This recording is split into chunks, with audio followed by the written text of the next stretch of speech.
Salamat Sir JD, shout out. Love you po. I love you too, kabayan.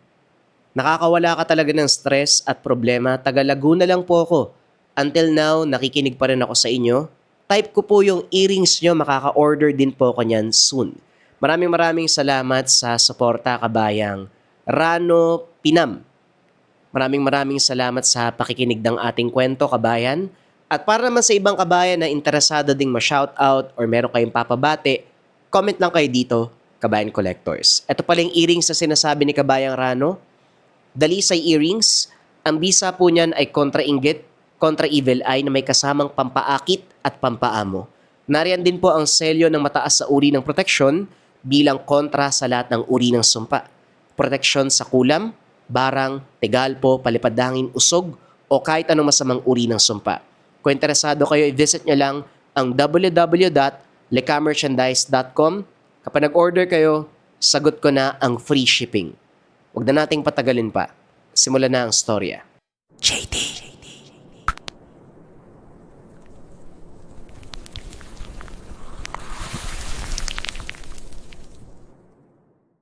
Ang kwentong ito ay hango sa totoong buhay. Mula ito sa isa nating kabayan na itago na lamang natin sa pangalang Roy. Walang eksaktong taon. Probinsya ng Bulacan. Madalas kapag pinag-uusapan ang mga abandonadong gusali, naisisingit ang usapin tungkol sa mga multo at mga engkantong namumuhay dito. Bakit nga ba pinamamahayan ng mga engkanto ang isang abandonadong gusali? Masasagot ang tanong na ito sa kwentong matutunghayan. Nang mga panong ito, nag-aaral sa isang sikat na pamantasan itong si Roy. Aktibo sa mga gawain ng paaralan. Nakikilahok din sa iba pang gawain at mga samahan sa loob ng pamantasan. Miyembro ang binata ng isang club na mahilig sa mga paranormal. Pinamumunuan ng propesor sa asignaturang psikolohiya. Ayon dito, kaya niya itinatag ang organisasyon para mabuksan ang kamalayan ng mga kabataan tungkol sa pinagkaiba ng paranormal at gawa ng tao. Bagamat madalas ginagawang katatawanan ng karamihan, nananatiling aktibo si Roy sa samahan. May mga kagrupo siyang may espesyal na katangian.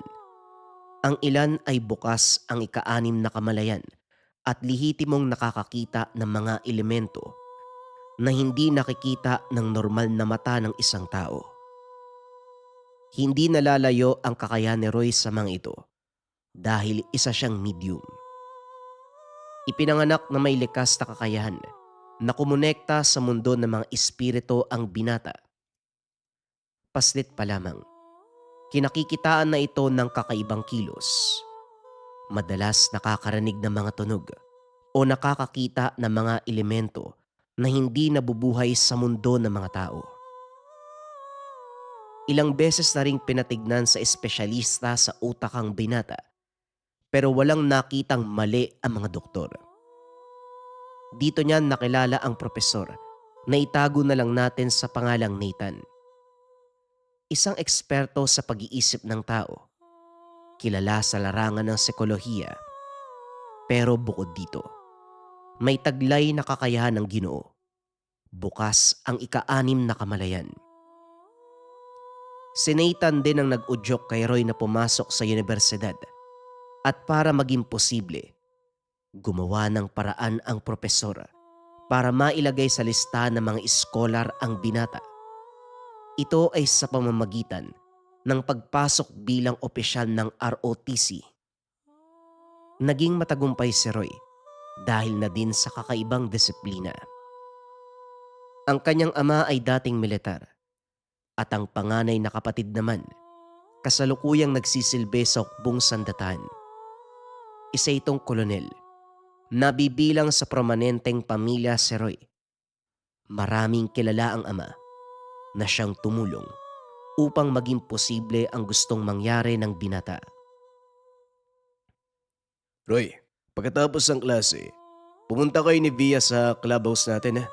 May kailangan tayong pag-usapan. Sige Prop. Sasabihan ko na lang si Via mamaya.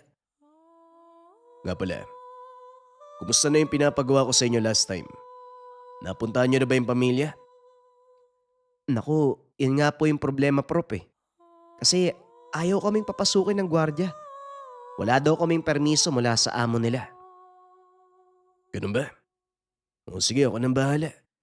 Pagkatapos ng pag-uusapan natin mamaya, puntahan natin. Pero Prop, ano ba talaga yung nangyari sa pamilyang yun? Hindi din ako sigurado kasi nakarating lang din sa akin ang impormasyon. Pero parang manifestasyon yata ng demonyo. Malalaman natin mamaya. Sabihan mo na din si Franz. Pag-uusap ng dalawa.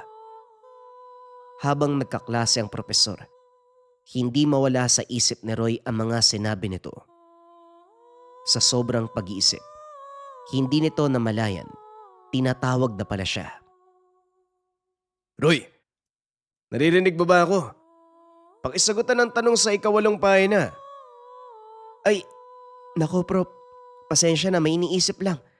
Sige po, sasagutan ko na po. Walang tanong dyan. Dahil hindi naman aklat yung hawak mo, kundi diksyonaryo. Pag nasa klase, makinig ka. Hindi yung kung ano-anong iniisip mo. May oras para dyan ha. Sige na, maupo ka na. Ilang sandali pa ang nakalipas. Natapos na ang klase. Dali-daling lumabas ng silid si Roy upang sunduin ang dalawang kasama. Unang dinaanan si Via sa aklatan. Medyo tahimik. Malalim ang pananalita. Nakasuot ng makapal na salamin. Pero ang totoo, hindi talaga nakakakita ang kanyang mga mata sa liwanag dahil aktibo ang mga mata nito sa dilim. Maliban sa pagiging matang pusa, bukas din ang ika-6 na kamalayan ng dalaga, dalubhasa sa paglalakbay ng diwa. Bakit daw tayo pinapatawag ni Prop? Baka tungkol sa pupuntahan natin, yung pamilya dun sa subdivision sa Bulacan. Hindi pa bawal nga pumasok dun, kaya nga hindi natin sila nakausap eh. Kaya nga babalikan natin sila ngayon kasama si Prop Nathan. Tara na, puntahan na natin si Franz. Matapos sunduin si Via, pinuntahan ng mga ito si Franz. Isang binata na mula sa angkan ng mga manggagamot. May kakayahan na makipag-usap sa mga engkanto. Makailang beses na ding naglabas-masok sa mundo ng mga ito. Kanina ko pa kayo naantay ah. Ano ba nangyari? Bakit nagpatawag ng meeting si Prop? Wika ni Franz. Hindi ko rin alam eh. Pero siguro isa sa mga tatalakayin yun. Yung pupuntahan nating subdivision. Wala naman tayo magagawa. Hindi rin natin makausap na maayos sa mga gwardya. Bawal nga pumasok eh. Si Prop na ang bahala doon. Halika na. Sigurado nag-aantay siya sa clubhouse. Nang makumpleto silang tatlo, kagad nagtungo sa sinabing lugar. Pagdating, nagulat ang mga ito dahil kasama ng propesor ang ama ng tahanang pupuntahan sana nila. Oh, mabuti at nandito na kayo. Roy, Via, Franz, siya si Ginoong Tan.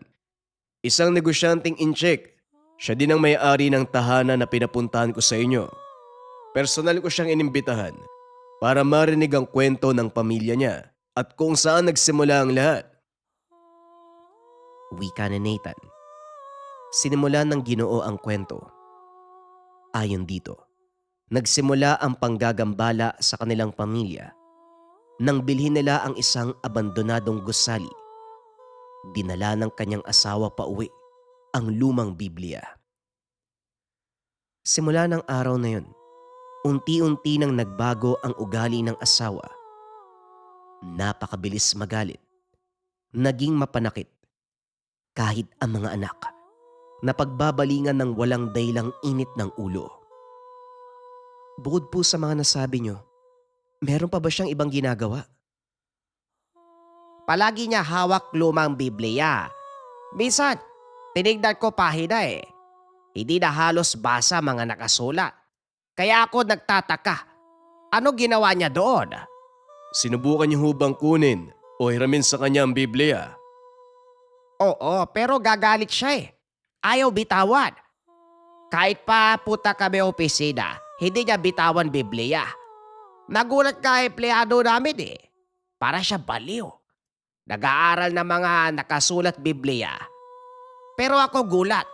Wala sa banal na aklat ang mga kasulatang babanggit niya. Biblia na hindi mabasa ang mga letrang nakasulat. Nagbabasa ng mga bersikulo na wala sa banal na kasulatan. Mr. Tan, matanong ko lang po, meron po bang kakaibang kataga na binabanggit ang asawa niyo? Ay oo, meron na isulat pa nga ako eh sa piraso papel. Eto buti na lang banggit mo. Tingnan nyo, kung pamilyar kayo sa mga salita. Binasa ni Roy ang mga nakasulat. Hindi makapaniwala ang binata nang mapagtanto kung ano ang mga ito. Baphomet, Asmodeus, Leviathan. Anak ng mga pangalan ng demonyo ah. Prop, hindi kaya... Tama ka, Roy. Alam niyo na ang gagawin, Mr. Tan. Kakailanganin ko ang pahintulot niyo para makapasok ang mga kabataang ito sa inyong tahanan. Teka, bakit kami lang? Hindi ka ba sasama, Prop? Sasama. Pero hanggang sa labas lang ako. Kung tama ang hinala natin, mas delikado ang nasa labas ng bahay kaysa sa mga nasa loob. Tama si Prop. Mas malakas ang presensya mula sa labas. Lalo na kung malakas talaga ang koneksyon ng isang tao sa mga gumagambala sa kanya. Teka Nathan, ano ba sabi bata ito? Ano ba gawin nyo? Susubukan naming kunin sa asawa niyo ang lumang Biblia. Dahil sa totoo lang, Mr. Tan, hindi po ito banal na kasulatan, kundi isang aklat na ginawa ng mga antikristo upang tawagin sa lupa ang 7 anak ng demonyo. Kung ano ang dahilan, hindi ko alam. Pero halika na, lumakad na tayo, Mr. Tan. Sa inyo na po ako sasabay. Sige, wala problema. Alis tayo. Roy, ikaw ang magmaneho ng sasakyan ko. Sumunod kayo sa amin. At isa pang bagay, Mr. Tan. Maaari bang ako magmaneho? Syempre, kung ano sabi mo Nathan. Matapos mapagkasunduan ang gagawin, agad nang tumuloy ang tatlo sa biyahe. Medyo malayo ang bahay ni Mr. Tan dahil nasa gitnang bahagi ng Bulacan. Matapos ang 2 oras na biyahe, narating nila ang pasukan ng subdivision. Gaya ng inaasahan, hinarang na mga gwardya ang sasakyan nila Roy. Ngunit nang magsalita si Mr. Tan, pinapasok din ng mga ito. Huminto ang grupo sa harap ng tahanan ng negosyante. Bumukas ang gate nang makita ng gwardya ang sasakyan ng amo. Dito lang ako. Roy, alam mo na ang gagawin. Via, Franz, alalay kayo kung sakali. Tumango ang 3 kabataan. Agad nang sumunod kay Mr. Tan. Sinabihan naman ng ginawang asawa na may panauin sila. Nakaupo lang ito sa sala habang nakatingin sa malayo. Hawak-hawak ang itim na aklat. Naglakad si Roy papunta sa harapan ng ginang upang makita ang itsura nito. Tinignan ang librong hawak. Saka pa lamang nakumpirma ng binata. Tama ang sinabi ng propesor. Via, tignan mo nga yung paligid ng ginang. Baka meron kang nakikitang kakaiba. Kanina ko pa tinitignan. Maliban sa malamlam na kulay dilaw na aura, wala na akong ibang nakikita. Sigurado po ba kayo? Walang kondisyon sa pag-iisip ang asawa nyo? Wala kondisyon ni isip yan. Ilang beses ko na pinatignan espesyalista. Isa lang sabi nila, normal asawa ko. Na baka pagod lang daw eh. Ganun po ba? Pasensya na pero wala akong makita eh. Salamat, Via. Ikaw naman, Franz. Meron ka bang nakikita? Koneksyon mula sa kabilang dimensyon? Meron, pero hindi mula sa impyerno. May mga gabayang ginang eh. Sigurado ko, wala silang kinalaman sa nangyayari sa kanya. Yan nga din ang obserbasyon ko eh. Pero hindi sapat ang mga dahilan para magkaganyan ng ginang. Isang paraan na lang ang natitira. Via, kailangan kong kakayahan mo dito. Mr. Tan, hanggat maaari, unawain niyo ang lahat ng magaganap.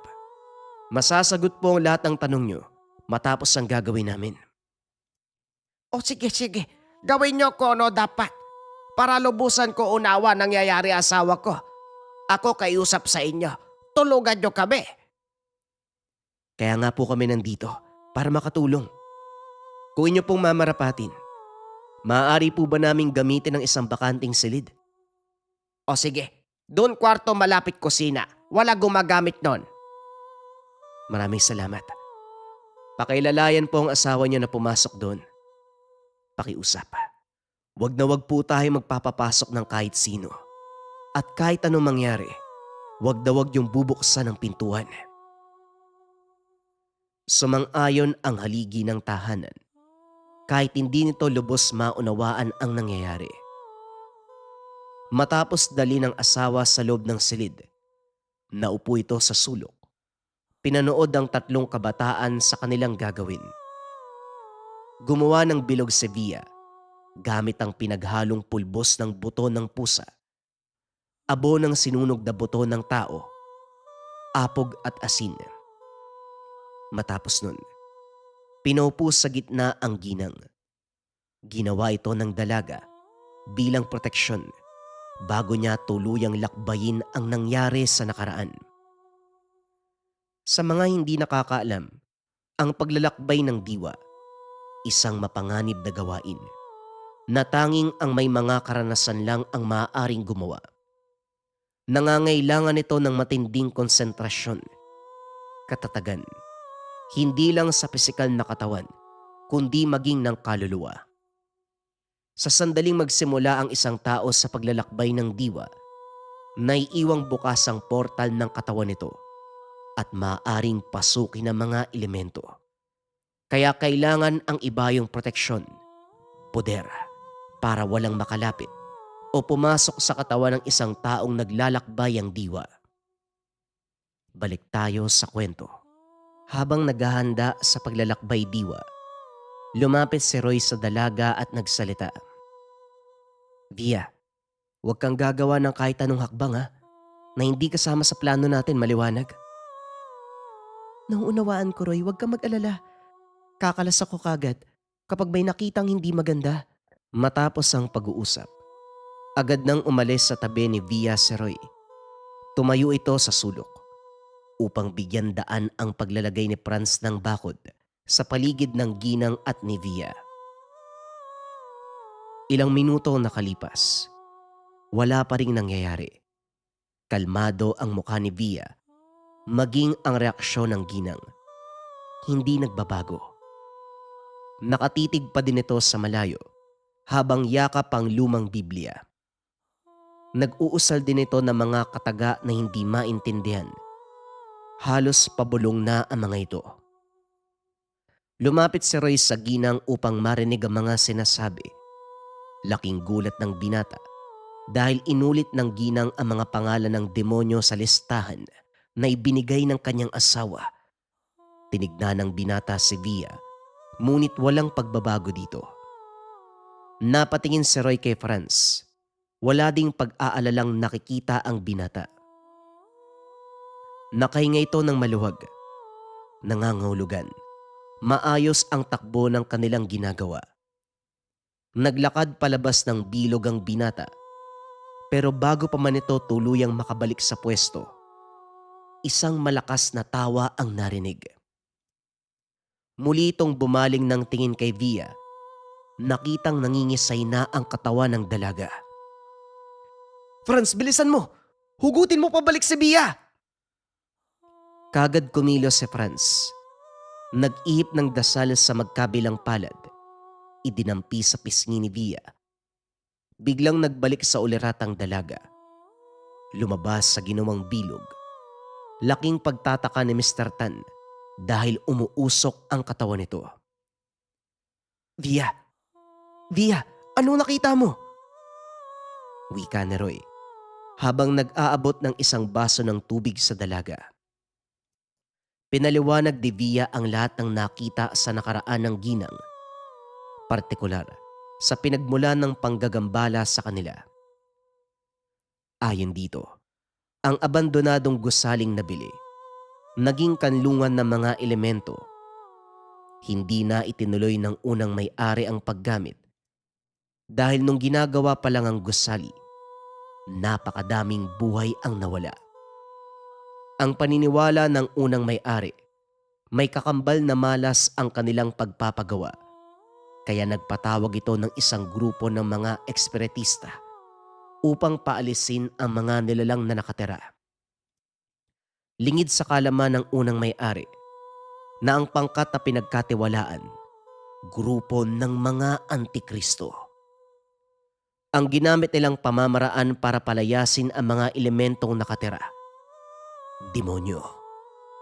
Gamit ang lumang itim na aklat, isinulat ng grupo ang mga pangalan ng 72 lehiyon ng demonyo sa mga pahina, kasama ang bawat pangalan ng mga demonyong sakop nito.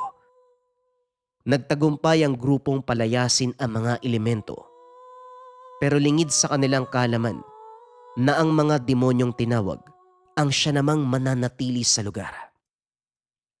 Nagbigay daan naman ito sa 7 prinsipe ng impyerno upang manahan sa abandonadong gusali at sa mismong lumang Biblia. Ang Bibliang yan ang dahilan ng lahat, Mr. Tan. Franz, tawagin mo si Prof. Nathan. Sabihin mo man nangyayari. Hindi na kailangan. Alam ko na, Roy. Pilitin niyong makuha ang lumang Biblia sa kamay ng ginang. Kailangan nating iselyo. Nang sa ganon hindi matuloy ang nagpipintong paglabas ng 7 prinsipe ng impyerno. Dali-daling nilapitan ni Franz ang ginang. Sapilitang hinablot ang Biblia sa kamay. Nakipagbuno ang ginang, pero wala itong nagawa. Iginapos ito ni Nathan. Pinagtulungan nilang tatlo na palayain ang kaluluwa mula sa pagkakaalipin ng mga demonyo. Habang ginagawa ito ng pangkat, tila may namuong bagyo sa loob ng silid. Nagliparan ang mga gamit. Nagpapatay-sindi ang ilaw. Panay din ang tawa ng malakas ang ginang. Ngunit ang lumalabas na boses dito, hindi sa isang malumanay na babae, kundi sa isang galit na nilalang. Lumayas ka, demonyo. Ang mundong ito hindi para sa'yo. Pareho lang tayo, Nathan. Ang kapangyarihan mo ay hindi para sa'yo. Hindi ka nababagay sa ganyang kakayahan.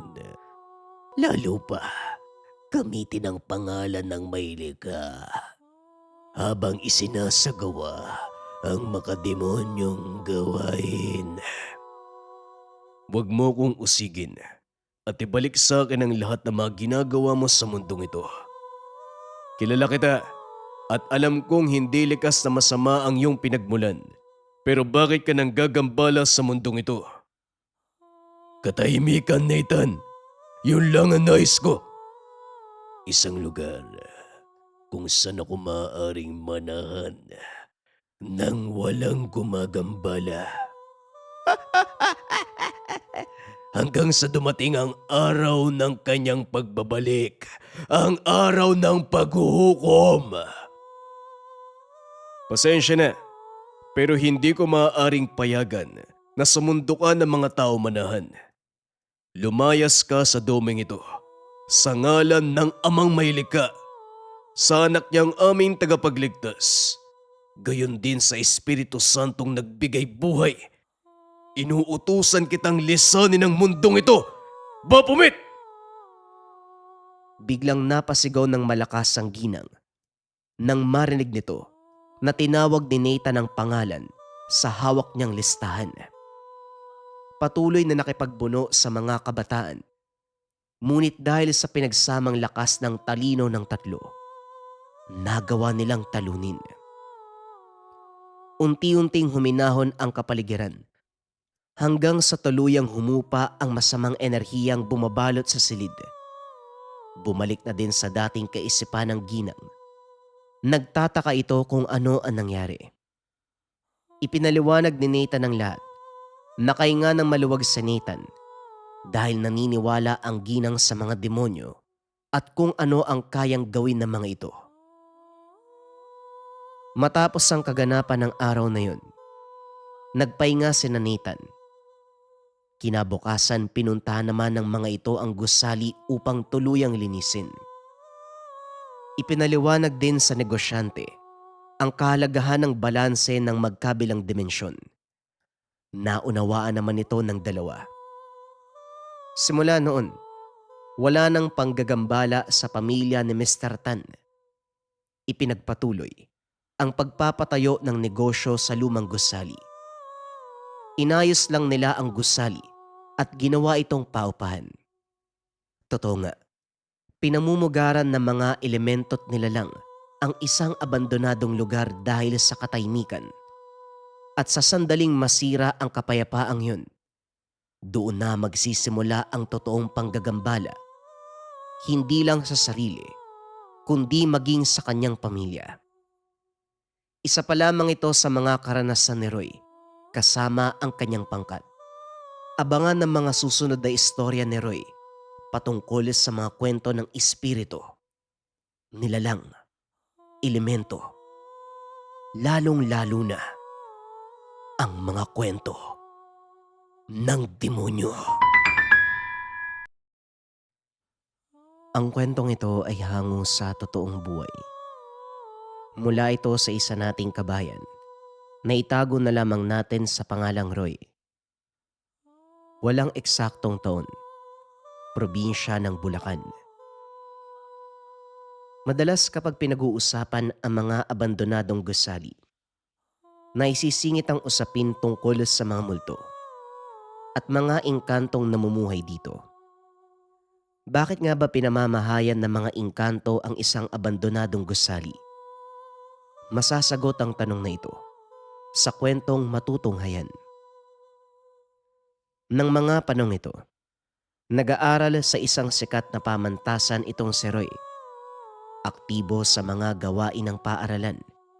Nakikilahok din sa iba pang gawain at mga samahan sa loob ng pamantasan. Miyembro ang binata ng isang club na mahilig sa mga paranormal. Pinamumunuan ng propesor sa asignaturang psikolohiya. Ayon dito, kaya niya itinatag ang organisasyon para mabuksan ang kamalayan ng mga kabataan tungkol sa pinagkaiba ng paranormal at gawa ng tao.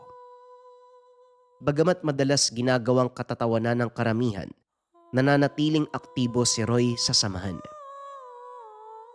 May mga kagrupo siyang may espesyal na katangian. Ang ilan ay bukas ang ika-6 na kamalayan at lihitimong nakakakita ng mga elemento na hindi nakikita ng normal na mata ng isang tao. Hindi nalalayo ang kakayahan ni Roy sa mga ito dahil isa siyang medium. Ipinanganak na may likas na kakayahan na kumonekta sa mundo ng mga espiritu ang binata. Paslit pa lamang, kinakikitaan na ito ng kakaibang kilos. Madalas nakakarinig ng mga tunog o nakakakita ng mga elemento na hindi nabubuhay sa mundo ng mga tao. Ilang beses na ring pinatignan sa espesyalista sa utak ang binata, pero walang nakitang mali ang mga doktor. Dito niya nakilala ang propesor na itago na lang natin sa pangalang Nathan. Isang eksperto sa pag-iisip ng tao, kilala sa larangan ng psikolohiya. Pero bukod dito, may taglay na kakayahan ng Ginoo. Bukas ang ika-6 na kamalayan. Si Nathan din ang nag-udyok kay Roy na pumasok sa universidad at para maging posible, gumawa ng paraan ang propesor para mailagay sa listahan ng mga iskolar ang binata.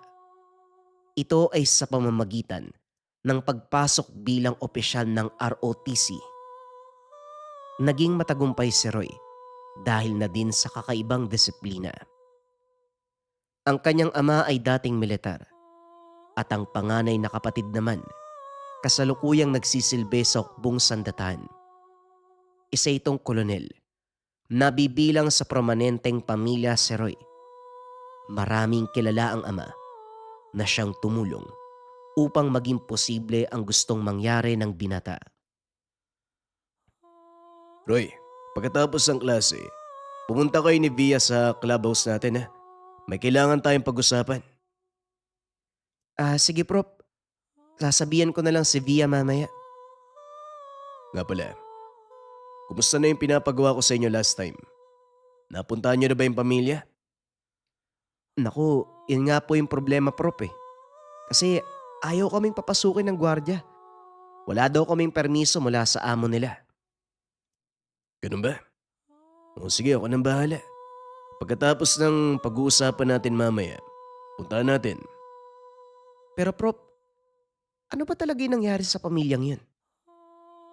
Hindi din ako sigurado kasi nakarating lang din sa akin ang impormasyon. Pero parang manifestasyon yata ng demonyo. Malalaman natin mamaya. Sabihan mo na din si Franz. Pag-uusap ng dalawa. Habang nagkaklase ang propesor, hindi mawala sa isip ni Roy ang mga sinabi nito. Sa sobrang pag-iisip, hindi nito namalayan, tinatawag na pala siya. Roy, naririnig mo ba ako? Pakisagutan ng tanong sa ikawalong pahina. Ay, nako Prop, pasensya na, may iniisip lang. Sige po, sasagutan ko na po. Walang tanong dyan. Dahil hindi naman aklat yung hawak mo, kundi diksyonaryo. Pag nasa klase, makinig ka. Hindi yung kung ano-anong iniisip mo.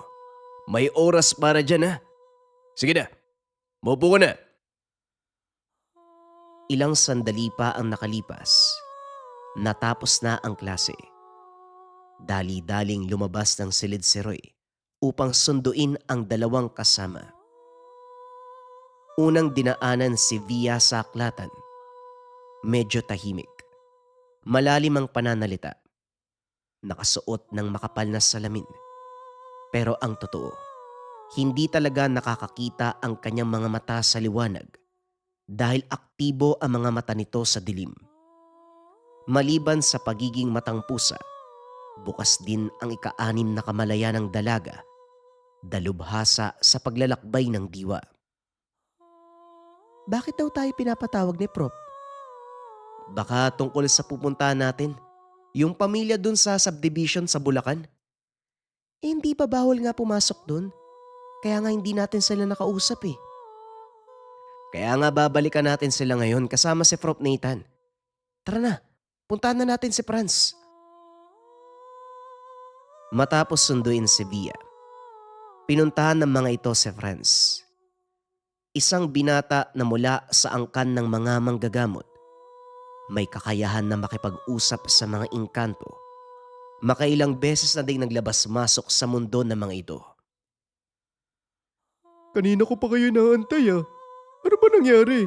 Bakit nagpatawag ng meeting si Prop? Wika ni Franz. Hindi ko rin alam eh. Pero siguro isa sa mga tatalakayin yun. Yung pupuntahan nating subdivision. Wala naman tayo magagawa. Hindi rin natin makausap na maayos sa mga gwardya. Bawal nga pumasok eh. Si Prop na ang bahala doon. Halika na. Sigurado nag-aantay siya sa clubhouse. Nang makumpleto silang tatlo, kagad nagtungo sa sinabing lugar. Pagdating, nagulat ang mga ito dahil kasama ng propesor ang ama ng tahanang pupuntahan sana nila. Oh, mabuti at nandito na kayo. Roy, Via, Franz. Siya si Ginoong Tan, isang negosyanteng incheck. Siya din ang may-ari ng tahanan na pinapuntahan ko sa inyo. Personal ko siyang inimbitahan para marinig ang kwento ng pamilya niya at kung saan nagsimula ang lahat. Wika ni Nathan. Sinimula ng Ginoo ang kwento. Ayon dito, nagsimula ang panggagambala sa kanilang pamilya nang bilhin nila ang isang abandonadong gusali. Dinala ng kanyang asawa pa uwi ang lumang Biblia. Simula ng araw na yun, unti-unti nang nagbago ang ugali ng asawa. Napakabilis magalit. Naging mapanakit.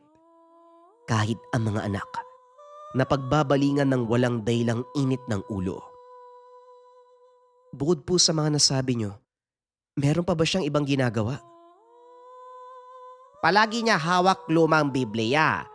Minsan, tinignan ko pahina eh. Hindi na halos basa mga nakasulat. Kaya ako nagtataka. Ano ginawa niya doon? Sinubukan niyo hubang kunin o hiramin sa kanya ang Biblia?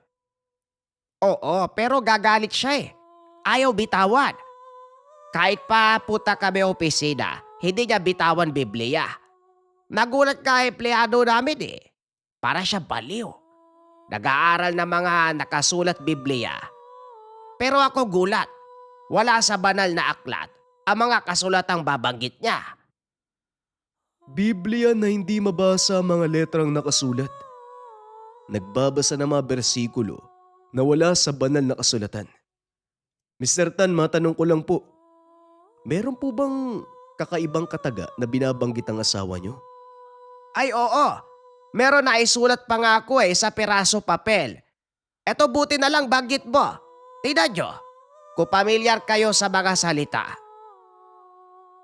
Binasa ni Roy ang mga nakasulat. Hindi makapaniwala ang binata nang mapagtanto kung ano ang mga ito. Baphomet, Asmodeus, Leviathan. Anak ng mga pangalan ng demonyo. Prop, hindi kaya... Tama ka, Roy. Alam niyo na ang gagawin, Mr. Tan. Kakailanganin ko ang pahintulot niyo para makapasok ang mga kabataang ito sa inyong tahanan. Teka, bakit kami lang? Hindi ka ba sasama, Prop? Sasama. Pero hanggang sa labas lang ako. Kung tama ang hinala natin, mas delikado ang nasa labas ng bahay kaysa sa mga nasa loob. Tama si Prop. Mas malakas ang presensya mula sa labas. Lalo na kung malakas talaga ang koneksyon ng isang tao sa mga gumagambala sa kanya. Teka Nathan, ano ba sabi bata ito? Ano ba gawin nyo?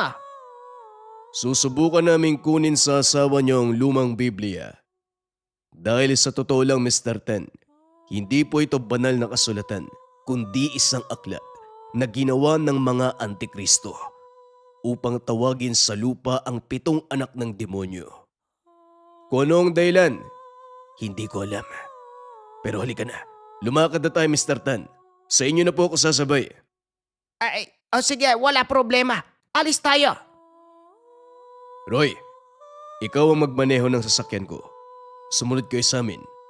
At isa pang bagay, Mr. Tan. Maaari bang ako magmaneho? Syempre, kung ano sabi mo Nathan.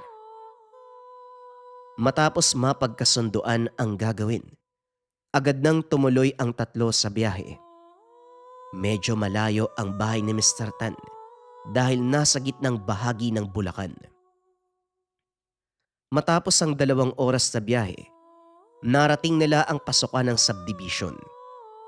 Gaya ng inaasahan, hinarang na mga gwardya ang sasakyan nila Roy. Ngunit nang magsalita si Mr. Tan, pinapasok din ang mga ito. Huminto ang grupo sa harap ng tahanan ng negosyante. Bumukas ang gate nang makita ng gwardya ang sasakyan ng amo. Dito lang ako. Roy, alam mo na ang gagawin. Via, Franz, alalay kayo kung sakali. Tumango ang 3 kabataan. Agad nang sumunod kay Mr. Tan. Sinabihan naman ng Ginoo ang asawa na may panauin sila. Nakaupo lang ito sa sala habang nakatingin sa malayo. Hawak-hawak ang itim na aklat. Naglakad si Roy papunta sa harapan ng ginang upang makita ang itsura nito. Tinignan ang librong hawak. Saka pa lamang nakumpirma ng binata Tama ang sinabi ng propesora. Via, tignan mo nga yung paligid ng ginang. Baka meron kang nakikitang kakaiba. Kanina ko pa tinitignan. Maliban sa malamlam na kulay dilaw na aura, wala na akong ibang nakikita. Sigurado po ba kayo? Walang kondisyon sa pag-iisip ang asawa nyo? Wala kondisyon ni isip yan. Ilang beses ko na pinatignan espesyalista. Isa lang sabi nila, normal asawa ko. Na baka pagod lang daw eh. Ganun po ba? Pasensya na pero wala akong makita eh. Salamat, Via. Ikaw naman, Franz. Meron ka bang nakikita? Koneksyon mula sa kabilang dimensyon? Meron, pero hindi mula sa impyerno. May mga gabayang ginang eh. Sigurado ko, wala silang kinalaman sa nangyayari sa kanya. Yan nga din ang obserbasyon ko eh. Pero hindi sapat ang mga dahilan para magkaganyan ng ginang. Isang paraan na lang ang natitira. Via, kailangan kong kakayahan mo dito. Mr. Tan, hanggat maaari, unawain niyo ang lahat ng magaganap. Masasagot po ang lahat ng tanong niyo matapos ang gagawin namin.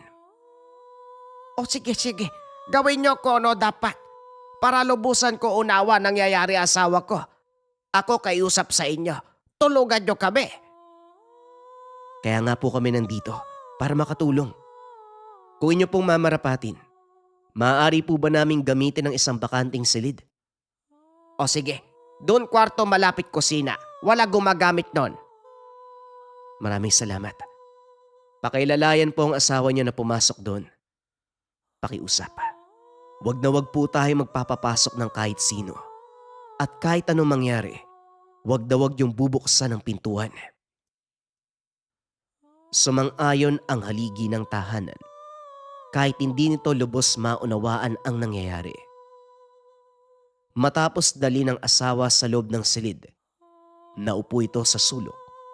Pinanood ang 3 kabataan sa kanilang gagawin.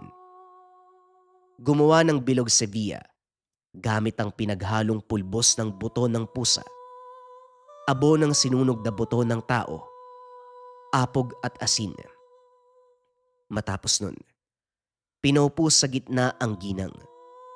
Ginawa ito ng dalaga bilang proteksyon bago niya tuluyang lakbayin ang nangyari sa nakaraan. Sa mga hindi nakakaalam, ang paglalakbay ng diwa, isang mapanganib na gawain na tanging ang may mga karanasan lang ang maaaring gumawa. Nangangailangan ito ng matinding konsentrasyon, katatagan, hindi lang sa pisikal na katawan, kundi maging ng kaluluwa. Sa sandaling magsimula ang isang tao sa paglalakbay ng diwa, naiiwang bukas ang portal ng katawan nito at maaaring pasukin ng mga elemento. Kaya kailangan ang ibayong proteksyon, poder, para walang makalapit o pumasok sa katawan ng isang taong naglalakbay ang diwa. Balik tayo sa kwento. Habang naghahanda sa paglalakbay diwa, lumapit si Roy sa dalaga at nagsalita. Via, huwag kang gagawa ng kahit anong hakbang ha, na hindi kasama sa plano natin, maliwanag. Nauunawaan ko, Roy, huwag kang mag-alala. Kakalas ako kagad kapag may nakitang hindi maganda. Matapos ang pag-uusap, agad nang umalis sa tabi ni Via si Roy. Tumayo ito sa sulok upang bigyan daan ang paglalagay ni Franz ng bakod sa paligid ng ginang at ni Via. Ilang minuto nakalipas, wala pa ring nangyayari. Kalmado ang mukha ni Via, maging ang reaksyon ng ginang. Hindi nagbabago. Nakatitig pa din ito sa malayo habang yakap ang lumang Biblia. Nag-uusal din ito ng mga kataga na hindi maintindihan. Halos pabulong na ang mga ito. Lumapit si Roy sa ginang upang marinig ang mga sinasabi. Laking gulat ng binata dahil inulit ng ginang ang mga pangalan ng demonyo sa listahan na ibinigay ng kanyang asawa. Tinignan ng binata si Via, ngunit walang pagbabago dito. Napatingin si Roy kay Franz. Wala ding pag-aalalang nakikita ang binata. Nakahinga ito ng maluwag. Nangangahulugan. Maayos ang takbo ng kanilang ginagawa. Naglakad palabas ng bilog ang binata. Pero bago pa man ito tuluyang makabalik sa pwesto, isang malakas na tawa ang narinig. Muli itong bumaling ng tingin kay Via. Nakitang nangingisay na ang katawan ng dalaga. Franz, bilisan mo!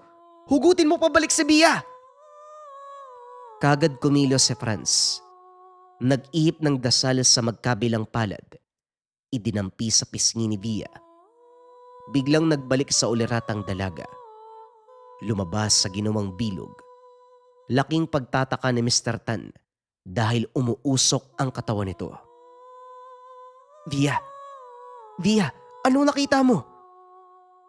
Wika ni Roy habang nag-aabot ng isang baso ng tubig sa dalaga. Pinaliwanag ni Via ang lahat ng nakita sa nakaraan ng ginang, partikular sa pinagmulan ng panggagambala sa kanila. Ayon dito, ang abandonadong gusaling nabili, naging kanlungan ng mga elemento. Hindi na itinuloy ng unang may-ari ang paggamit dahil nung ginagawa pa lang ang gusali, napakadaming buhay ang nawala. Ang paniniwala ng unang may-ari, may kakambal na malas ang kanilang pagpapagawa. Kaya nagpatawag ito ng isang grupo ng mga espiritista upang paalisin ang mga nilalang na nakatira. Lingid sa kalaman ng unang may-ari na ang pangkat na pinagkatiwalaan, grupo ng mga antikristo. Ang ginamit nilang pamamaraan para palayasin ang mga elementong nakatira. Demonyo. Gamit ang lumang itim na aklat, isinulat ng grupo ang mga pangalan ng 72 lehiyon ng demonyo sa mga pahina, kasama ang bawat pangalan ng mga demonyong sakop nito. Nagtagumpay ang grupong palayasin ang mga elemento, pero lingid sa kanilang kaalaman na ang mga demonyong tinawag ang siya namang mananatili sa lugar. Nagbigay daan naman ito sa 7 prinsipe ng impyerno upang manahan sa abandonadong gusali at sa mismong lumang Biblia. Ang Bibliang yan ang dahilan ng lahat, Mr. Tan. Franz, tawagin mo si Prof. Nathan. Sabihin mo man nangyayari. Hindi na kailangan. Alam ko na, Roy. Pilitin niyong makuha ang lumang Biblia sa kamay ng ginang. Kailangan nating iselyo. Nang sa ganon hindi matuloy ang nagpipintong paglabas ng 7 prinsipe ng impyerno. Dali-daling nilapitan ni Franz ang ginang. Sa pilitang hinablot ang Biblia sa kamay. Nakipagbuno ang ginang, pero wala itong nagawa. Iginapos ito ni Nathan. Pinagtulungan nilang tatlo na palayain ang kaluluwa mula sa pagkakaalipin ng mga demonyo. Habang ginagawa ito ng pangkat, tila may namuong bagyo sa loob ng silid. Nagliparan ang mga gamit. Nagpapatay sindi ang ilaw. Panay din ang tawa ng malakas ang ginang. Ngunit ang lumalabas na boses dito, hindi sa isang malumanay na babae, kundi sa isang galit na nilalang. Lumayas ka, demonyo. Ang mundong ito ay hindi para sa'yo. Pareho lang tayo, Nathan. Ang kapangyarihan mo ay hindi para sa'yo. Hindi ka nababagay sa ganyang kakayahan. Lalo pa, gamitin ang pangalan ng may likha habang isinasagawa ang makademonyong gawain. Huwag mo kong usigin at ibalik sa akin ang lahat ng mga ginagawa mo sa mundong ito. Kilala kita at alam kong hindi likas na masama ang iyong pinagmulan. Pero bakit ka nang gagambala sa mundong ito? Katahimikan, Nathan. Yun lang ang nais ko. Isang lugar kung saan ako maaaring manahan nang walang gumagambala. hanggang sa dumating ang araw ng kanyang pagbabalik, ang araw ng paghuhukom. Pasensya na, pero hindi ko maaaring payagan na sumundo ka ng mga tao manahan. Lumayas ka sa domeng ito sa ngalan ng Amang Maylikha, sa anak niyang aming tagapagligtas, gayon din sa Espiritu Santong nagbigay buhay. Inuutusan kitang lisanin ang mundong ito. Baphomet! Biglang napasigaw ng malakas ang ginang. Nang marinig nito, na tinawag ni Nathan ang pangalan sa hawak niyang listahan. Patuloy na nakipagbuno sa mga kabataan. Ngunit dahil sa pinagsamang lakas ng talino ng tatlo, nagawa nilang talunin. Unti-unting huminahon ang kapaligiran hanggang sa tuluyang humupa ang masamang enerhiyang bumabalot sa silid. Bumalik na din sa dating kaisipan ng ginang. Nagtataka ito kung ano ang nangyari. Ipinaliwanag ni Nathan ang lahat. Nakahinga ng maluwag sa Nathan dahil naniniwala ang ginang sa mga demonyo at kung ano ang kayang gawin ng mga ito. Matapos ang kaganapan ng araw na yun, nagpahinga si Nathan. Kinabukasan pinuntahan naman ng mga ito ang gusali upang tuluyang linisin. Ipinaliwanag din sa negosyante ang kahalagahan ng balanse ng magkabilang dimensyon. Naunawaan naman ito ng dalawa. Simula noon, wala nang panggagambala sa pamilya ni Mr. Tan. Ipinagpatuloy ang pagpapatayo ng negosyo sa lumang gusali. Inayos lang nila ang gusali at ginawa itong paupahan. Totoo nga, pinamumugaran ng mga elemento't nilalang ang isang abandonadong lugar dahil sa katahimikan. At sa sandaling masira ang kapayapaang yun, doon na magsisimula ang totoong panggagambala. Hindi lang sa sarili, kundi maging sa kanyang pamilya. Isa pa lamang ito sa mga karanasan ni Roy, kasama ang kanyang pangkat. Abangan ng mga susunod na istorya ni Roy patungkol sa mga kwento ng espiritu, nilalang, elemento, lalong-lalo na ang mga kwento ng demonyo. Sir JD, pa-request naman ng kwento yung tungkol sa mga gabunan na aswang. Okay kabayang Ace Ablir, akong bahala sa'yo. Throwback muna tayo ng tungkol sa bato ng gabunan. Huwag na nating patagalin pa mga kabayan, mahabang kwento to. Simulan na ang storya. Ang kwentong ito ay hango sa totoong buhay.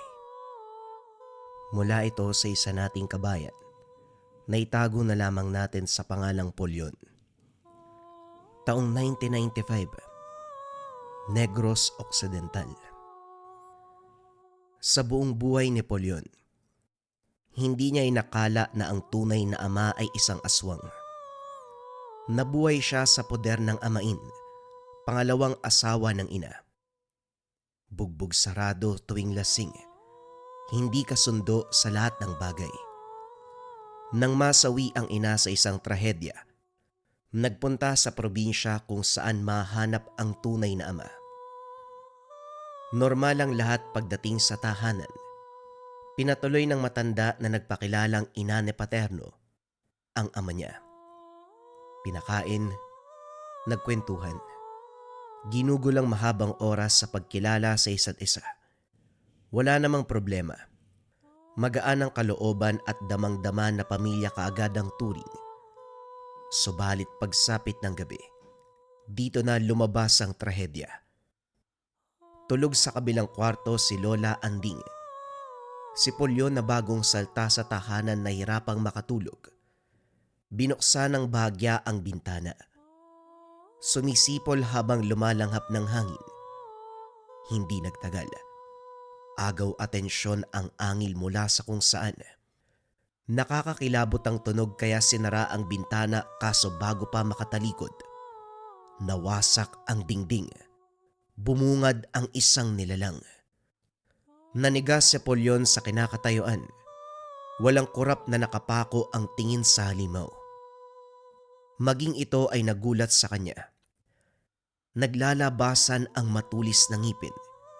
Itim ang balat at nangangamoy. Mahaba ang mga kuko. Naglalaway. Kulay abo ang buhok. Nanlilisik ang mga mata. Sumigaw ang binata pero kaagad sinakal. Inakalang ikakamatay ang sandali, subalit dumating si Lola Anding. Pasimpleng sinita ang nilalang. Naging maamo. Dahan-dahang lumayo. Kasabay nito ang unti-unting pagpapalit ng anyo. Lumitaw ang isang lalaki na nasa edad 40.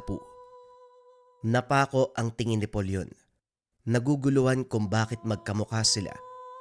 Nang sulyapan si Lola Anding, ito na ang nagpaliwanag. Tignan mo na, Rogelio. Ang sabi ko kasi, agahan mo sa pag-uwi. Naabutan ka tuloy ng anak mo. Binalandra ka agad ang tunay mong anyo. Pagpasensyahan mo na, apo. Paminsan kasi may saltik ang tatay mo. Hindi nakikinig. Lalong hindi nakaimik si Polyon. Muling napatitig sa lalaki. Pinuproseso ng utak ang narinig. Aswang ang ama niya. Nanlulumong napaupo sa tabi. Ano? Anak ko ang binatang ito, aba. Paano nangyari yon? Kailanman hindi ako nagkaroon ng nobya. Nagpapauto na naman kayo kung kani-kanino. Hindi porket nagpakilala ng ganyan maniniwala kayo kagad. Nanay naman. Wika ni Rogelio. Hay, wag mo akong maganyan-ganyan. Tatamaan ka talaga. Nakalimutan mo na ba? Kumikiringking ka dati. Akala mo mauubusan ka ng babae. Kung saan-saan ka napapadpad. Ay naka, lahat ng babae, sinundot mo. Wag mo ko bigyan ng ganyang reaksyon ah. Akala mo naman napakabuti mong lalaki. Kahit saan sumusundot ka. Grabe naman kayo, Nay. Hindi ko na nga maalala pero kayo tandang-tanda nyo pa.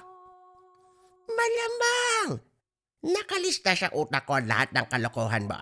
Para kung sakaling may dumating dito at magpakilala na anak mo, hindi ako magtataka. Maghuhugas kamay ka pa. Kamukha mo nga yung binata. Hindi na nakaimik pa si Rogelio. Sinulyapan si Polyon. Umiling at umalis. Si Lola Anding na ang nagpaliwanag sa katauhan ng ama. Sa edad ni Polyon, nilinaw ng matanda na nabuo siya sa sinapupunan, hindi pa aswang si Rogelio. 20 taong gulang nang maging aswang. Menor de edad nung umaarangkada ang pagiging babaero. Gayunpaman, hindi makapaniwala ang binata sa takbo ng pangyayari.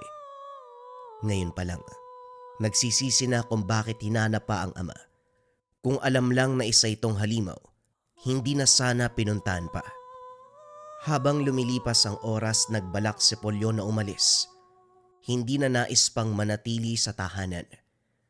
Kaso nga lang nang buksan ang pintuan, bumungad ang ama. Titig na titig. Mababakas na maging ito hindi makapaniwala na may anak siya. Nang makitang bitbit ang bag, binawi at nagsara ng pintuan. Anak kita, hindi ba? Kakarating mo lang tapos alis ka kagad. Iho, gusto ko lang ipaalam sa'yo, sa sandaling tumapak ka sa tahanan ko, hindi ka na makakalabas pa. Dito ka na habang buhay. Subukan mong tumakas. Ako mismo ang hahabol sa'yo sa nakita mong anyo kanina. Sa sinabi ni Rogelio, nanlamig ang katawan ni Polyon. Kagad pumasok ng kwarto at nagtago. Kinabukasan nagbago ang timpla ng hangin. Kung umakto ang mga ito, akala mo ay walang aswang. Pinaganda siya ng agahan, prutas, gatas, biskwit, kanin at ulam. Napako ang tingin sa putahe. Litaw na litaw ang hiniwang karne. Napalunok ang binata sa ideya na posibleng laman ito ng tao. Kaso kagad nagsalita ang ama niya. Hoy, huwag ka mag-isip ng ganyan. Walang kumakain ng tao sa pamilyang to. Porket may aswang tao kagad ang kakainin. Oo, aswang ako, inaamin ko. Pero iba ang tawag ng aking sikmura. Ang nasa mesa, karne yan ng baboy at manok. Nay, grabe naman tong apo mo sa mamag-isip parang ikaw ah. Dinamay pa ako nito. Kahit ako magdadalawang isip kapag may uwi kang karne. Mamaya laman ng kapwa-tao yung ipapakain mo. Maglola nga kayo. Sige, pagtulungan niyo ako. Nagtawanan ang dalawa. Nakatingin lang si Polyon sa kanila. Nang makumpirmang karne ng baboy at manok ang nakahanda, sumabay sa agahan ang binata. Matapos nun, dinala siya ni Lola Anding sa bayan para mamili ng mga gamit. Pinasyal na rin sa buong lugar upang maging pamilyar. Hindi lubos maisip ni Polyon na mapera ang matanda. Kung pagbabatayan ang lagay ng tahanan at itsura, hindi masasabing may tinatagong salapi. Pero ito sila ngayon. Binibili ang kahit anong matipuhan. Nang makasalubong ang kakilala, nag-alok ng kambing. Matapos magkasundo ay kagad binayaran. Kung susumahin ang lahat, 1,000 ang halaga. Pag-uwi ng tahanan, nakasalubong sa daan si Rogelio. May bitbit na balde, selyadong-selyado. Tumutulo ang sariwang dugo. Habang naglalakad panay ang sulyap dito, iba ang kutob ng binata. Idagdag pa ang kilos ng ama na inilalayo ang bitbit. Gayunpaman, pagdating ng tahanan nakumpirma kung ano ang laman. Laman ng aswang. Diretso sa kusina para lutuin. Nakatayo lamang si Polyon habang pinapanood ang ginagawa ng ama. Tinuring na karne ng baboy ang laman ng aswang. Hinugasan, hiniwat pinakuluan. Iniyaw ang iba. Ang tira ay nilaga. Nag-alok pa ito ng maluto. Kapwa aswang pala ang kinakain mo. Hindi ba dapat tao o hindi kaya hayop? Tanong ni Polyon. Ganyan kayong mga karaniwang tao kapag nakakarinig ng aswang. Iniisip na tao kagad ang kakainin o hindi kaya hayop. Iba't iba ang lahi ng aswang. Nabibilang ako sa agaras. Kumakain ng kapwa aswang upang mas maging malakas. Nambibiktima pa rin naman ng tao pero nananakot lang. Hindi kinakain dahil masyadong matapang sa sikmura namin ang dugo at laman ng tao. Mainam na rin yon para naiiba ako sa ordinaryong aswang. Agaras, baka naman gawa-gawa nyo lang yan para hindi kayo masabihan na masamang nilalang. Kung nagdududa ka, problema mo yon. Kung wala ka rin mabuting sasabihin sa pagiging aswang ko, mabuti pa tulungan mo na lang ang lola mo. Kahit nilinaw ni Rogelio ang tungkol sa katauhan, hindi magawang maniwala ni Polyon. Para sa binata, walang naiiba sa aswang. Pare-parehong tao ang binibiktima.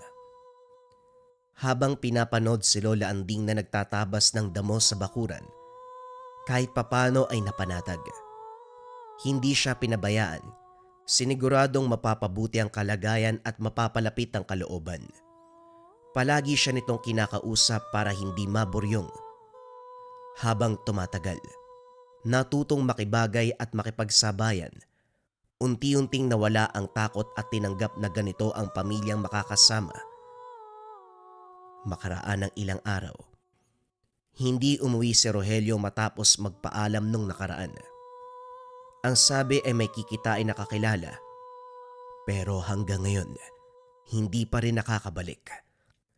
Nag-alala si Lola Anding dahil noon na matagal na umuwi, nagtamo ng maraming pinsala sa katawan. Pagkatapos nun, kung sino-sinong halimaw ang umaaligid sa tahanan, hindi naglaon bumalik ito. Kagaya ng sinabi ng matanda, malubha ang kalagayan. Samot-saring sugat ang tinamo.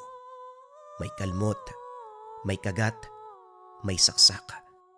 Maraming dugo ang nawala sa katawan. Kagad inasikaso ni Lola Anding. Pinainom ng uri ng langis at ginamot ang sugat. Pagkatapos nito, pinakain ng maraming karne ng aswang. Hindi makapaniwala si Polyon sa nasasaksiyan. Kitang-kita niya kung paanong umuusok ang mga pinsala. Unti-unting naghihilom ang lahat ng mga ito. Sa kabutiang palad umayos ang sitwasyon. Diyos mio, Roelio. Ano na naman ba ginawa mo sa pagkakataong to? Meron ka bang dinaling aswang na nasa hanay ng matataas na ori? Hindi ka pa nadala sa nangyari dati. Halos ikamatay mo yun tapos inuulit mo pa ngayon. Kailan ka ba matututo? Hindi yan ang dapat mong unahin. Sa susunod mo na ako sermonan kapag nakalayo na kayo dito. Isama mo si Polyon. Lumuwas kayo sa ibang bayan. Sa lugar na hindi matutunton ni naman. At para sa ikakatahimik mo, wala akong inagrabyado. Sadyang bumalik lang yung aswang na nangyanggaw sa akin. Kung dati gusto kong gawing kauri, ngayon naman ay patayin. Yung mga nakasabay kong niyanggaw niya noon, isa-isa nang dinadali. Hindi lang yun, pati pamilya ay dinadamay. Sus Mariosep, sino ba kasi yung aswang na yan? Baka pwede mo naman kausapin. Hindi ganyan ang mga aswang na Kilala ko ang ugali nila. Walang patawad, walang pakiusap. Patayan kung patayan. Kaya rin yan nilalahian ng mga tao upang maging aswang para magkaroon ng maraming pagkain. Aswang kapwa sa aswang ang labanay. Umalis na kayo ngayon din. Hindi pwede yan, sumama ka sa amin. Alis tayong lahat. Hindi pwede na Siguradong masusundan niya ako. Malakas ang kapit ng marka sa akin. Patay tayong lahat kapag nagkataon. Huwag niyo na akong alalahanin, kaya ko ang sarili ko. Siguraduhin niyong walang makakaalam na kamag-anak ko kayo sa mga pupuntahan niyong lugar. Kilos na! Nang marinig ni Polyon ang usapan, dali-daling nag-impake. Lumuwas sila Lola Anding sa liblib na bayan kung saan naroon ang ibang kaanak. Masukal na lugar, bihira lang na may dumadaan, kampante na walang makakatuklas. Subalit laking gulat nila, isang matanda ang lumitaw. Dahil sa utos ni Rogelio na walang magsasalita, panay dahilan si Lola Anding at pinsan na si Mang Teryo. Nasa itaas ng tahanan si Polyon. Sinisilip sa siwang ng sahigang kaganapan sa baba. Walang ano-ano. Sinakta ng mga ito. Gusto sanang sumaklolo ng binata, kaso napansin ang senyas ng lola. Napapikit na lamang nang bumagsak si Mang Teryo. Duguan at hindi matigil sa pagsigaw. Dito nagsalita si Lola Anding. Walang magawa kundi ituro ang kinaroroonan ng anak. Nang makalis ang matanda, dali-daling bumaba para tumulong. Mabuti na lamang may malapit na manggagamot. Kagad na agapan ng sugat. Kaso nga lang nagtataka si Polyon kung bakit masama ang titig nito sa kanya, na para bang may ginawa siya na hindi kaaya-aya. Pagkatapos ng gamutan, lihim siyang kinausap ng manggagamot. Iho, may tatanong lang sana ko sa'yo. Yung bagay na nasa bulsa mo, alam mo ba yan? Anak ka ba ng aswang? Hindi nakasagot si Polyon. Kinapa ang bulsa. Naramdaman na merong maliit na bato. Hindi niya ito inilabas. Inantay ang susunod na sasabihin ng manggagamot. Binalaan siya ng albularyo na huwag ilalayo sa kanya dahil makakatulong ito sa oras ng peligro. Bakit to? Ano po bang alam niyo sa bagay na to? Yan ay bertud ng aswang. Kapag hawak ng isang tao, pwede siyang maging halimaw o hindi kaya magagamit ito bilang panglaban sa mga kaaway. Ipagpaumanhin mo kung masama ang titig ko sa'yo. Akala ko kasi sinadya mong dalhin yan dito sa tahanan ko para manakot. Wala ka palang alam sa tangan mo. Hindi bale na, magbibigay ako ng gamot para kay Teryo. Siguraduhin mong maiinom sa tamang oras. Wika ni Mang Jose. Matapos ng insidente, naging alerto ang manggagamot. Naglagay ng pangontra sa paligid para maiwasan ang pagbalik ng aswang. Oras-oras bumibisita sa tahanan para masigurado ang kaligtasan ng lahat. Dito na pag-alaman na kapatid ni Mang Teryo sa ama, kaya ganun na lamang ang pag-aalala. Nang magkaroon ng oras, nakipag-usap si Mang Jose kay Pulyon. Kilala nito si Rogelio at ang nakababatang kapatid ay kasabayan sa Nayanggaw noon. Dahil manggagamot siya, nagawang agapan subalit makalipas ang ilang taon. Nagpakita ang aswang na yumanggaw at pinaslang. Sa puntong yun, pinagdasal na makatagpo ang halimaw para pagbayarin, kaso nga lang hindi kilala kung sino. Nagbungkay si Pulyon na magkita sila ng ama dahil pareho ng taong pinag-uusapan. Subang-ayon naman si Mang Jose kung kaya't nagpasama sa pag-uwi. Ayaw sanang pumayag ni Lola Anding sa takot na mapahamak. Kaso sinigurado na manggagamot na poprotektahan. Kagad silang bumalik sa tahanan at naabutan si Rogelio. Hinayaan ni Pulyon na mag-usap ang dalawa. Pinaliwanag ni Mang Jose ang kaganapan sa bahay ni Mang Teryo. Ganun na lamang ang galit ng ama. Pero hindi dito nakasentro ang usapin. Pinagtibay ang plano para sa pagbabalak na itumba ang aswang. Sigurado ka naman na kilala mo ang yumanggaw sa'yo, hindi ba? Wala akong ideya kung sino ito at kung ano ang itsura dahil hindi ko naman nakita. Hindi natin siya kailangang hanapin dahil siya mismo ang kusang haharap sa akin.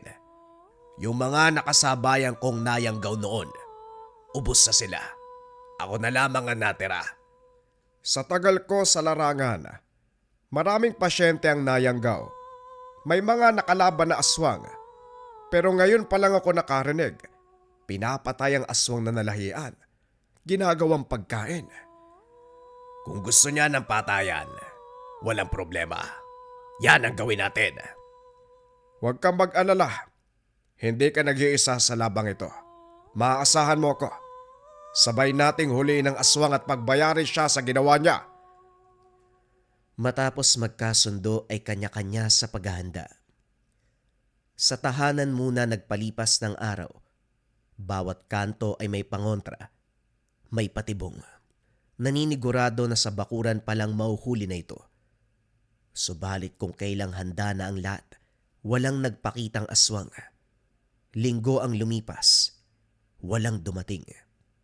Nagsagawa pa ng pamamaraan si Mang Jose upang tawagin ang halimaw, subalit hindi yata umaabot sa pandinig nito. Hanggang umabot ang araw na nawala ng pag-asa. Umuwi ang manggagamot upang asikasuin ang nag-aantay na pasyente. Gayunpaman, maigpit na binalaan si Rogelio na huwag magpapakampante. Sumama naman si Pulyon para tignan ang kalagayan ni Lola Anding at Mang Teryo. Sa kabutiang palad ayos ang lahat. Buwan pa ang lumipas. Umuwi na rin sila Pulyon. Balik sa nakasanayang buhay. Inasikaso ang maliit na taniman sa bakuran. Magtutungo ng bayan para magbenta ng kambing at kung ano-ano pa. Si Rogelio naman, inatupag ang tawag ng sikmura. Isang gabi ay nakita ito sa kusina. Kakabalik lang sa anyong tao. Nasa bibig niya ang parte ng aswang. Nasanay na rin si Pulyon na makitang ganito ang ama, kaya naman hindi na kinalabutan. Uupo sa tabi, panonoorin ang ginagawa ng ama. Nga pala, hindi pa tayo nag-uusap patungkol sa pagiging mag-ama natin. Tanggap mo ba ako kahit ganito ko? Napatitig si Pulyon sa biglaang tanong ni Rogelio. Ito rin ang tanong ng binata sa sarili. Nang mapasulyap si Lola Anding, naging matimbang ang sitwasyon. Kung noon kapag naririnig ko yung salitang aswang, hindi pa nga ako naniniwala eh. Natatakot ako. Pero sa pinapakitang pagmamahal ni Lola Anding, pati rin ho sa kilos nyo, handa kang protektahan kami sa lahat ng pagkakataon. Tanggap kita, tay. At saka wala naman akong pagpipilian eh.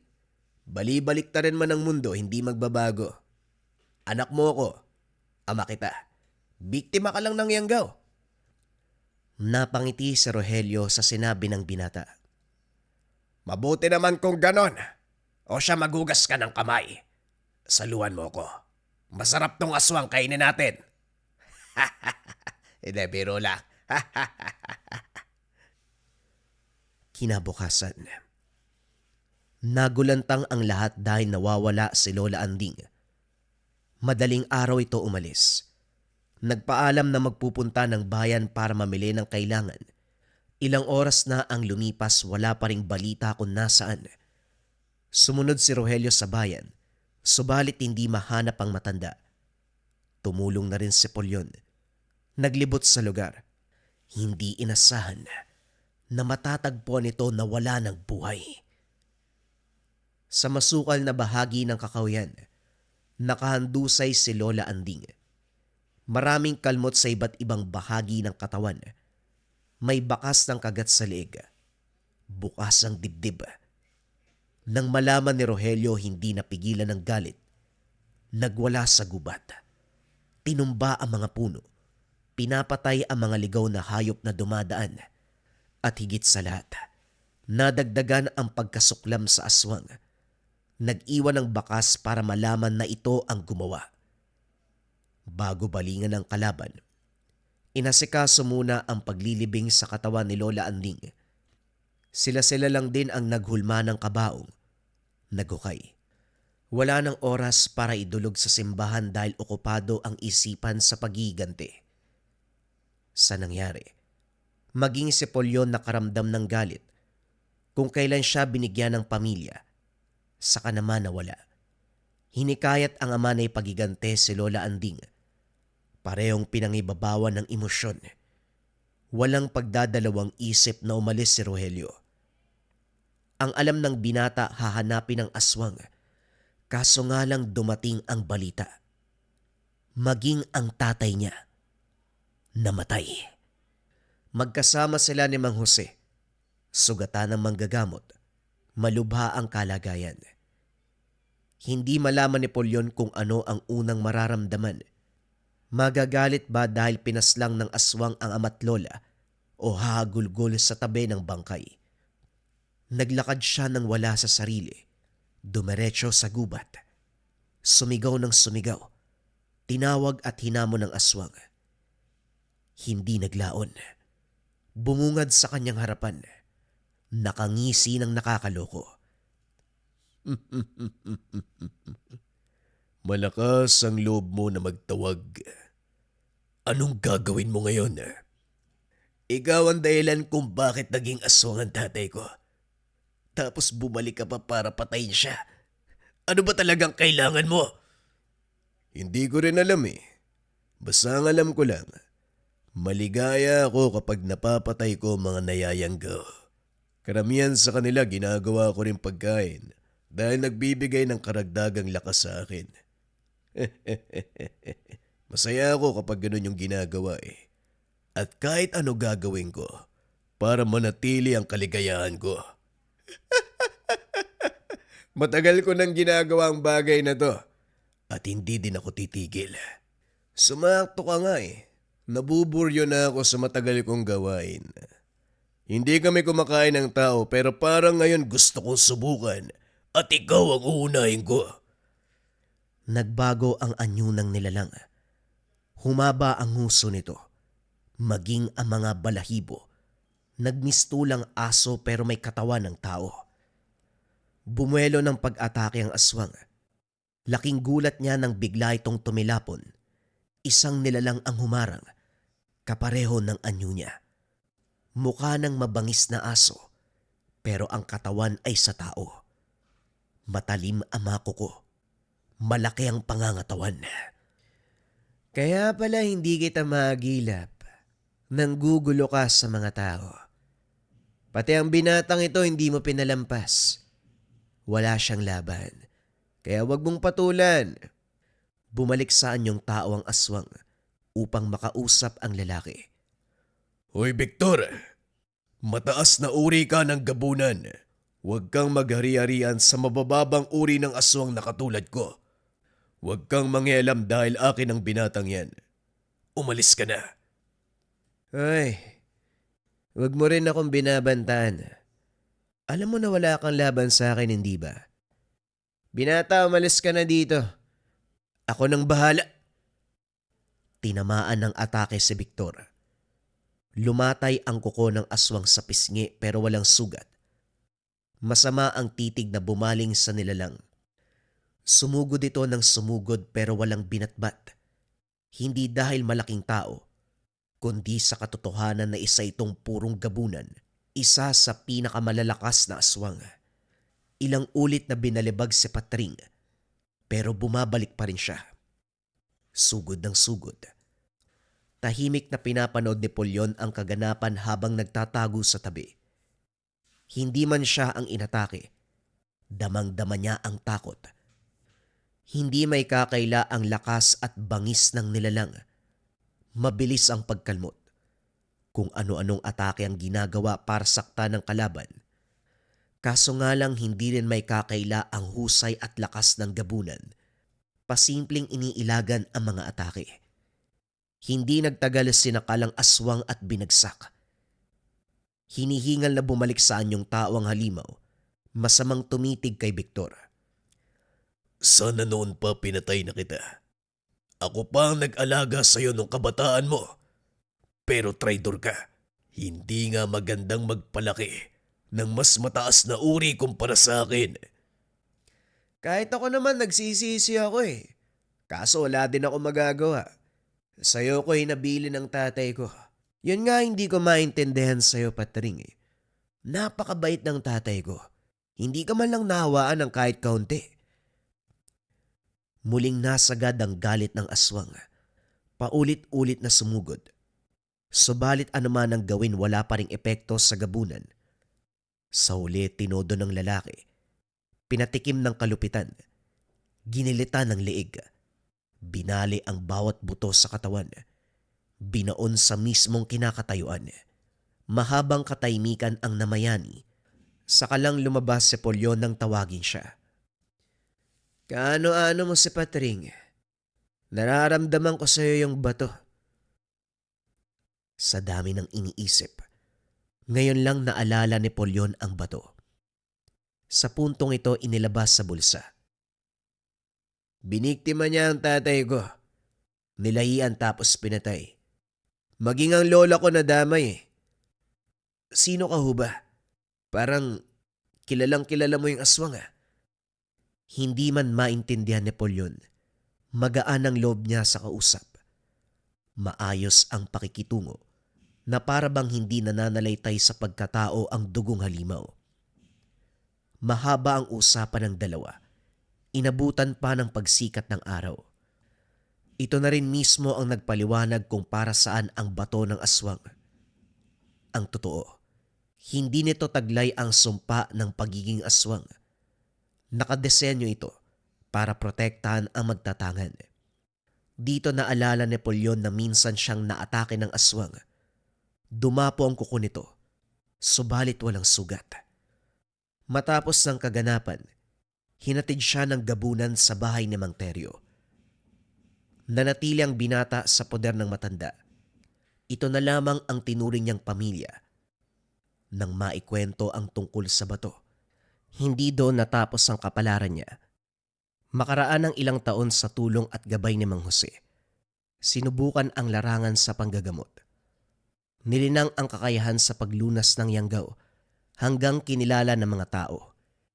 Ilang nabiktima ang ginamot. Dumating ang araw na muli siyang binisita ni Victor. Nagulat na lamang ito nang kumatok. Nakiusap na gamutin ang dinalang bata.